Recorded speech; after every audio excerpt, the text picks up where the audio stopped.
The Sustainable Voice, bringing you big successes from small places worldwide.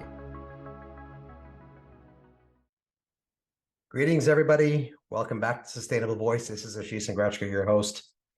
So I want to talk about something that's very important. It's a broad stroke. Normally on this podcast, we talk about big successes in small places, but we sometimes have to take a step back and talk about a broad stroke and talk about the power of tourism, because it doesn't always get the message. It always doesn't get the right delivery, right? So we talk about tourism, and sometimes you picture thousands of speedos on a beach and crowds and whatnot. It doesn't always have to be that way, right? I read a recent article in a major newspaper that talked about crowds around an animal in the Masai Mara in Kenya, and what it was about. I was actually interviewed for that article as well, talking about how you avoid that and responsible ways to do tourism. But what's amazing is what's being left out of the conversation, which is the power of tourism and sustainable tourism, responsible tourism, to actually drive the conversation, to shift the conversation, to hold countries accountable, and to force countries to think differently, right? When you take a look at some of the countries in the world that have emerged as tourism hotspots, a Colombia, a Uganda, a Rwanda, take a look at what these countries were doing 30 years ago, 40 years ago. It's not hard to remember. It's also one where you can figure out pretty easily what's being done and what it felt like. Now, take that for a second and just think about tourism as a percentage of GDP, right? All of these countries have a line item that talks about what percentage of their economy, their jobs, their revenue comes from tourism, and in what form. This was laid bare during the pandemic. You had some of the poorest countries in the world realizing early on that they're going to have to choose between economics and health, and that their major driver of income, which is tourism, needs to be revived, needs to be protected, needs to be sustained in order to keep the country going as an entity, as a concern, and to have stability.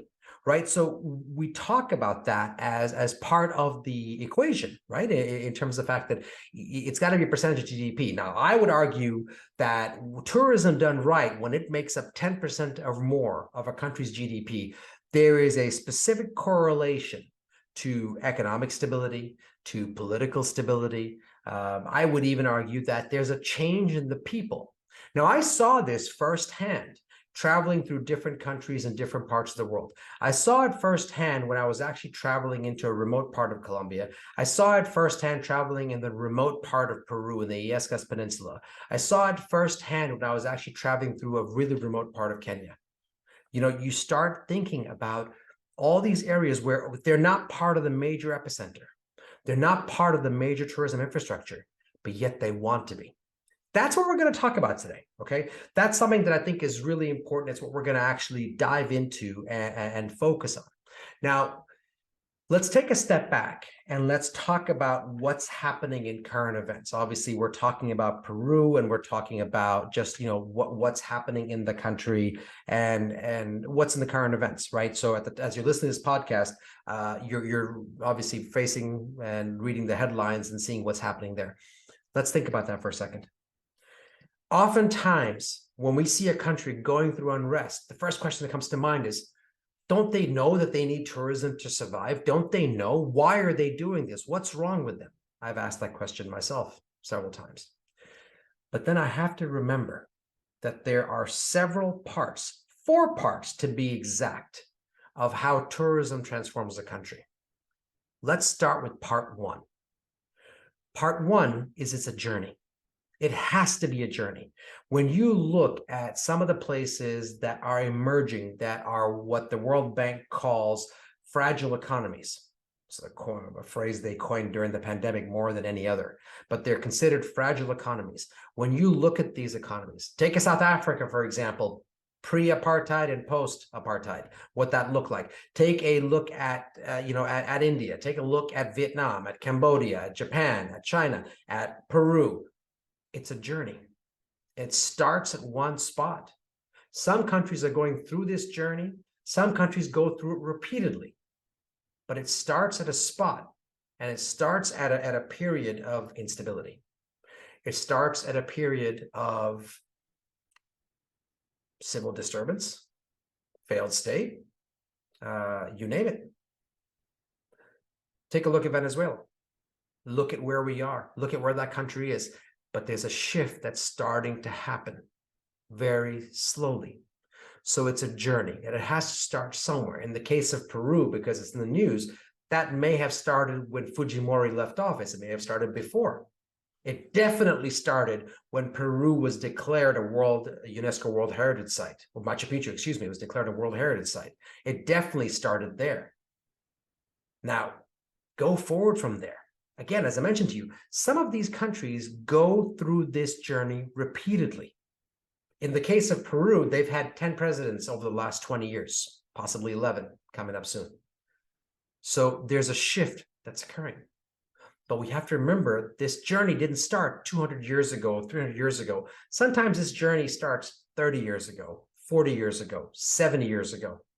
We're not talking about established or modern, or modern's even not even the right word, what we call blue chip democracies. We're talking about countries that have made seismic shifts in who they were and who they're going to be. This is something that is so important, because when we look at countries going through this journey, like we do with Peru, you look at some of the outlets and some of the news reporting, and everybody's scratching their head going, why are they doing this? What's wrong with them? Why do they feel like they have to do this? Why is this important? That's not the right question. The answer, or the question and then the answer, the question is, what part of the journey are they in? Are they starting the journey?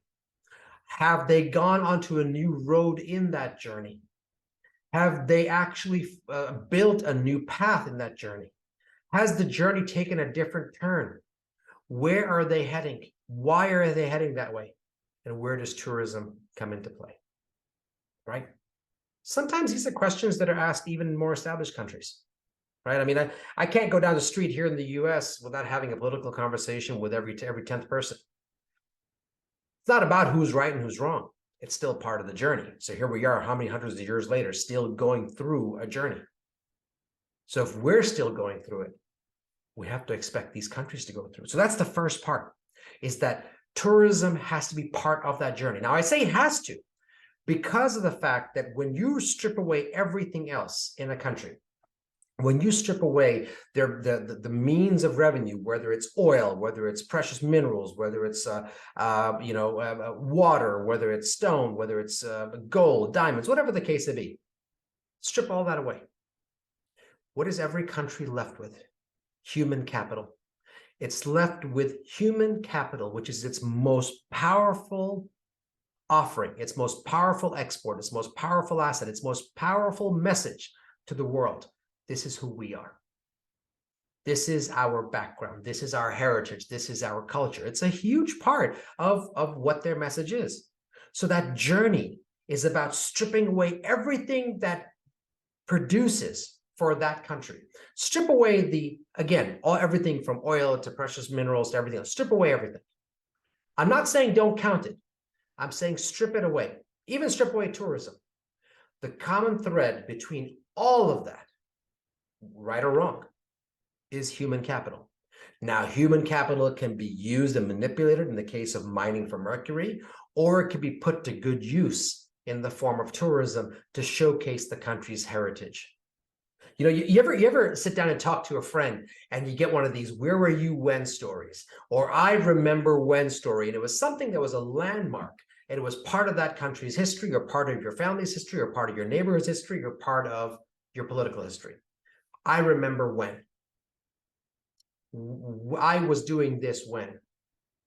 Where were you when? That's what human capital and tourism is.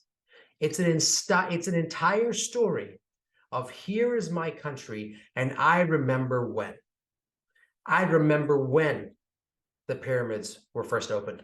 I remember when the Grand Egyptian Museum finally opened. I remember when Machu Picchu was declared as a World Heritage Site. I remember when Colombia became a viable destination for tourism. I remember when the Mbulia Conservancy in Kenya became something that I fell in love with. I remember when. And that's the key. That's actually what the power of tourism is. I remember when. And that's actually the second part of the journey. It's this notion that when a country has unrest, that it's somehow lost its way, it's somehow lost its journey, or it elects somebody or puts somebody in power that does not conform to society's definition of what a middle-of-the-road leader is. Again, right or wrong. But we start looking, going, oh my gosh, there's unrest in this country. No, no, no, no, no, no. That's it. They're done. Really? Are you sure about that? I would be willing to differ. And I bet you the people of Peru, the people of Chile, the people of Uganda, the people of Rwanda, the people of Argentina, the people of Tanzania, the people of Kenya, the people of South Africa, the people of Botswana, people of Sri Lanka, people of India, and the list keeps going. I'm willing to bet they would disagree. And they would tell you that we proudly stand by our heritage, right? Think about what Peru is going through right now. Right or wrong, nobody loves to see, nobody wants to see, and nobody likes to see unrest happening. But yet it is part of the story. And it's going to be one of those, I remember when. I have several friends who are guides in Peru, and one of them was talking to me. His name is Chris, and he was talking about the fact that he feels alone. He feels like they're alone, that they're abandoned. Now, this guy lives in Cusco. He doesn't live in Puno, doesn't live in Juliaca. But I respect his opinion so much because of the fact that he said exactly what he felt. He said what I would feel. I feel alone. We all feel alone. So talking to him, and I reminded him, I said, you know, this particular part of Peru's history is going to be in the history books one day. It's going to be a part of the story that you are going to tell people who come to the country, because they will come to the country. It's not like they're going to be gone for good. Peru is one of those places that once the tourism restarts, it's going to be like a madhouse. You want proof of it? Take a look at what happened in 2022 in the early part in Europe and in parts of Africa and parts of Latin America, the minute all these borders opened. And it was like everybody rushed out at once to say, I need to go and do this before it's too late. Same thing's going to happen to Peru. Mark my words. Now, I was telling him, I said, now when you're sitting with these people, do you want to tell them about this story, or do you want to leave it out? You should tell them, right? And tell them, I remember when. And he could talk about all the conversations he had sitting in his house or walking through the old part of Cusco, or actually looking at what was happening in the valley, or looking in disbelief as his fellow country brethren were behaving in such a manner and asking himself why. Or you have the other side of it saying, I knew this would happen. Again, whatever side you're on, it's going to be an I remember when story, right? And that's the essence of not just tourism, but life. Those of you that have kids and grandkids, think about how many stories start with I remember when. Now, this isn't about walking up to scale, walking to school uphill both ways. I'm not talking about that. But specifically moments in life. I remember when. I was having this conversation actually with my father, and I was having him retrace some of the steps as to how our family ended up in Africa, when they left India, what they did. And I actually did with my father-in-law as well, asking the same questions. And it was amazing how many times the phrase, I remember when, was used. I'll even tell you the story. I was on my honeymoon, and I was flying to Africa with my now wife for 20 years, but at the time, flying to Africa for a honeymoon. And we stopped in London to visit her grandparents. Now, her grandparents were at the time 102 and 104 or something like that. And they couldn't see anything, they couldn't hear anything, but my gosh, these stories they could tell. The story about the day they left Uganda, when Idi Amin said, you need to leave, otherwise you're going to be uncomfortable, in that famous BBC interview. And it was a person who couldn't hear, who couldn't see, who lived over 100 years in a very hushed tone, but yet firm voice, said, I remember when. And it was all in local dialect. It was all in our native tongue.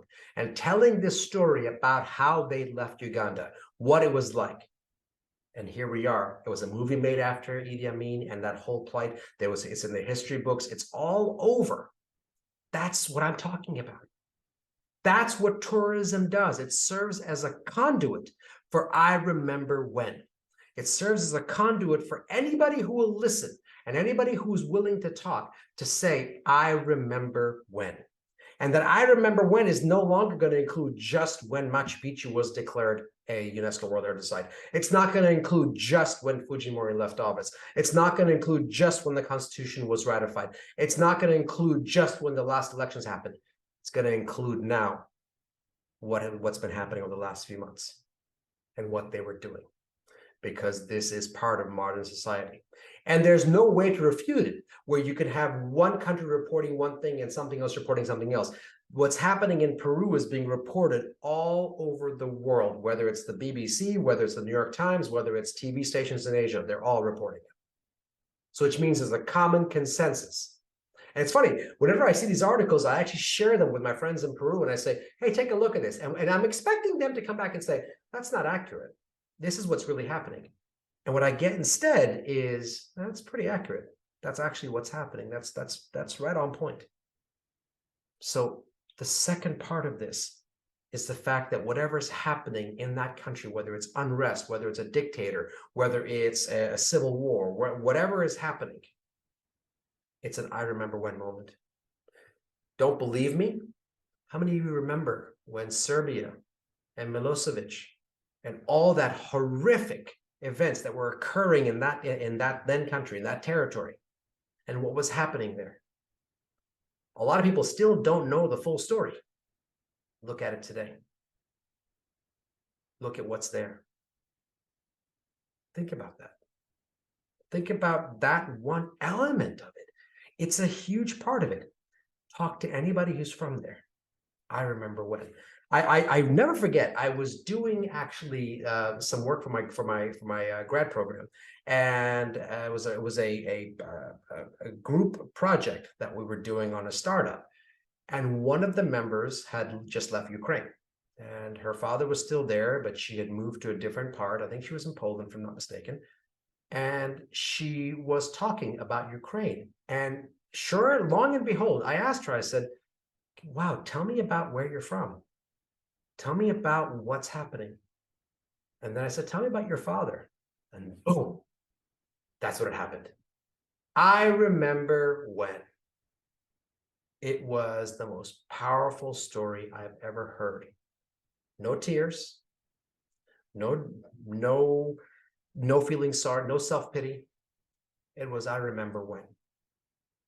And then I asked her, I said, so with everything that's happening right now in Ukraine, take me forward 10 years. Take me forward 20 years. Would you want to talk about this? And she said, well, of course, I'm talking about it now. I want to talk about it. I want to tell the story of what's happening. Not the story that you see about the conflict and why it's happening, but the story of what you don't see. I said, now that's something. I remember when. You see, that is the third part. It's what you don't see. And the power of tourism is it actually allows the people in that country to show you what you don't see, to show you what nobody else sees. It's the beauty of that. I'll give you a great example of this, okay? And it just so happens to be in Peru. This was one of our earlier podcast episodes. We had talked about the Illescas Peninsula in the very northern part of Peru and what was happening there and how the local fishermen were getting involved and the story of this private reserve and how it's trying to become a national park. And the application, funny enough, was in before the last elections. So you start taking that forward, and it's the most amazing thing in that when we were talking about this, we were talking about this transformation, and everybody who was there, you don't speak in English, but they were all talking about how the reserve was founded, how they are coexisting with the fishermen, what it means, what it applies to. I remember when stories. You see, and they were talking about what Illescas was before. Now, while I was up there, I remember, and this is the interconnected part of what tourism stands for, we stumbled upon this remnants of a brick, looked like a factory. We couldn't tell what it was, but we got out, we smelled sulfur, a strong stench of sulfur. So we got to one of the elders who was telling us that this was a bomb factory for the Spanish and I believe the French during World War II. And the sulfur you smelled was when they were using this place to make bombs. This is in the northern part of Peru. Yep, 3 hours outside of Chiclayo, where the Pan American Highway is a dirt road.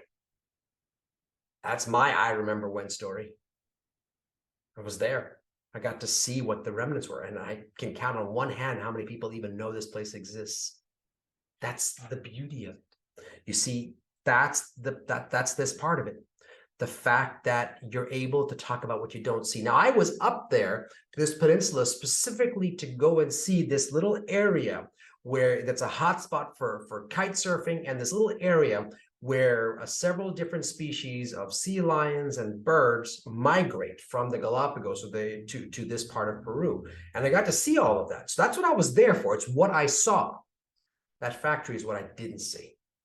I wasn't supposed to see, but yet there I was. And it was the I remember when story that I wasn't expecting to hear. And yet here I am talking to you about that part of the story.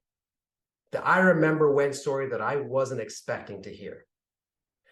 So when you actually are reading any article about unrest in a place like Peru, or if you're reading about Colombia and the plight of the country from where it was to where it came, or you're looking at something anywhere else in the world, don't focus on what you see. Focus on what you don't see. You see, because that's where the transformation occurs. And that's the next part of tourism, is that it transforms an economy. It transforms a country to get them to think. You ask anybody in Colombia today, in Uganda today, in Rwanda today about tourism, and they will tell you how it's changed their life. Again, what you don't see. When I was actually guerrilla trekking in my last trip in Uganda, I remember the rangers, the porters were all women. So I had to ask, one of the armed rangers was women too. So I had to ask, I said, can you tell me about this? Some of the heads of the Batwa community came out and they talked to me and they said, you know, something that we did not expect and we didn't intend is that the ability, you know, the tourists that come in to go guerrilla trekking, they are creating jobs for women in this field, which we did not anticipate or expect, but we are welcoming. Let's think about that for a second. How powerful is that? I went to Uganda expecting to focus in on guerrillas, and I came back with a dissertation on women's rights in Uganda and how it's being empowered in the Batwa community. I sure wasn't expecting that. I got an I remember when story. You know how many? I got 3 separate I remember when stories from men they're talking about, and women even talking about when they wouldn't have been able to do this, when this wouldn't have been possible. Think about that. That's pretty special. It's the part of the story that is vital. It's key, right? It's something that is also where we talk about transformation. If you look at the decisions being made by Rwanda for new hotels opening up, by Uganda to open up different parts of the country, like Colombia, opening up different parts of the country, signing a peace treaty ending a 52-year-old conflict to a large degree, or declaring a World Heritage Site in a country that still had a person in charge that would be removed from office 10 years after the fact, or 12 years after the fact. Think about that. It's not what you see, it's what you don't see. And that's what transforms a country. That's where the drive is, to transform a country to a place that you did not expect it to be. That's huge. And that brings me to my final point.